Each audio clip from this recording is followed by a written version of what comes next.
ভাই এটা কি দিলেন? পার কেজি 2000 টাকা আজকের বাজারে 2000 টাকা। এটা ম্যাঙ্গো ভাইয়া, ম্যাঙ্গো এই এত বড় স্লাইস কয় টাকা ভাইয়া? আজকে 700 টাকা পার কেজি কিনে নিয়ে আসছি ম্যাঙ্গো, 700 টাকা।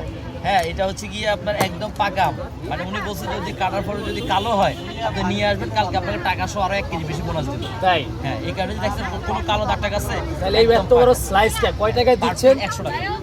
700 টাকা আমের কেজি কিনে পার পিস স্লাইস 100 টাকা কিভাবে দিচ্ছেন ভাই? আসলে কি এটা আম দিচ্ছেন না অন্য কিছু দিচ্ছেন? না না না, অবশ্যই চিজ ফ্রস্টিং উইথ হচ্ছে গিয়ে আপনার হোয়াইট চকলেট প্লাস হচ্ছে গিয়ে আমের জুস প্লাস উপরে আম, সব কিছু মিলে 100 টাকার মধ্যে দিচ্ছে। সেটাই তো, মানে কিভাবে দিচ্ছেন? আর এই মানে সিজন স্যার আপনি আম কোথা থেকে পেলেন ভাই? যখন সিজন আসবে তখন আমার থাকবে না, আমার এখানে তখন থাকবে না? তখন থাকবে না, যেহেতু এখন সিজন নাই। হ্যাঁ। মানুষ এখন দাম কম, দাম বেশি।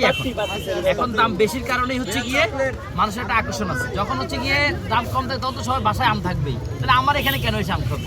যখন বাংলাদেশের বাজারে স্ট্রবেরি 300-350 টাকা কেজি হবে তখন আমি স্ট্রবেরি আনবো। তখন স্ট্রবেরি আনবেন আমি না? আর স্ট্রবেরি আনবো মানে পাবলিক স্ট্রবেরি খাওয়াইয়া মানে অভ্যস্ত করাবেন তখন আনবে না, তাহলে কেমন? আমাদের তখন স্ট্রবেরি বাংলাদেশের বাজারে স্ট্রবেরির দাম কম, যেহেতু দাম কম আমি তখন আরো দামি জিনিস তখন স্ট্রবেরির পরিবর্তে কি নতুন কিছু ইউনিক আনবেন?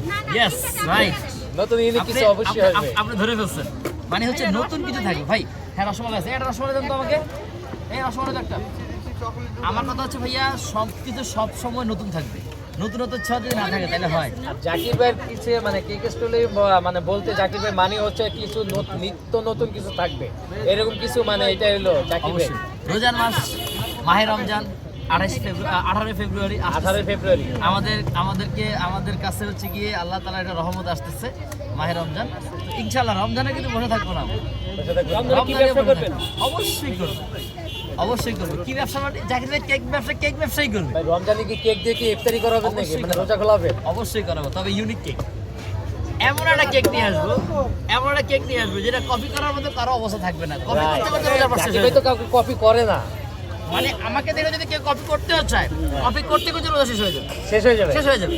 মানে এমন একটা জিনিস আসতেছি আমি, মানে আর কত কপি করবে দেখি আমার কত কপি করতে পারে। ভাই এদিকে ভাই কেক উঠাইতেন। এই যে আমি তিরামিসু নিয়ে আসছি, অনেকে পারতেছে না রে ভাই, বিশেষ করে লোক লজ্জায় শরমে আনতে পারতেছে না, কারণ আনলেই তো মানুষ ধরবো কি রে ভাই। আচ্ছা জাকির ভাই সারা আপনি জীবন কপি করছ না, তাহলে এখন দেখ কথা বুঝছেন। জাকির ভাই আপনি না একটা নতুন একটা আইটেম আনছিলেন, সেটা কোথায় ভাই? আর ড্রাগনটা ভাইয়া বিদেশি ফলটা পাওয়া যায় না। বিদেশি ফলটা পাওয়া যায় না, যার কারণ হচ্ছে কি ভাই দেশি যেটা আছে বাজারে মোটা চামড়া, এটা মিষ্টি হয় না, যেহেতু এটার কোনো এক্সট্রা কোনো ফ্লেভার হয় না। এটাতে যদি ভালো মানটা যদি না দিতে পারি, যেমন গত পরশুদিন নিয়ে আসছি ওটা ভালো মার্কেটে পাইছি, কিন্তু আজকে পুরো মার্কেট খুঁজে আমি বিদেশিটা পাইনি। ভাই আমার কথা হচ্ছে গিয়ে আমরা 10 টাকা বেশি যাক, একটা কাস্টমার খাওয়ার পর যদি রিভিউটা ভালো দেয় অবশ্যই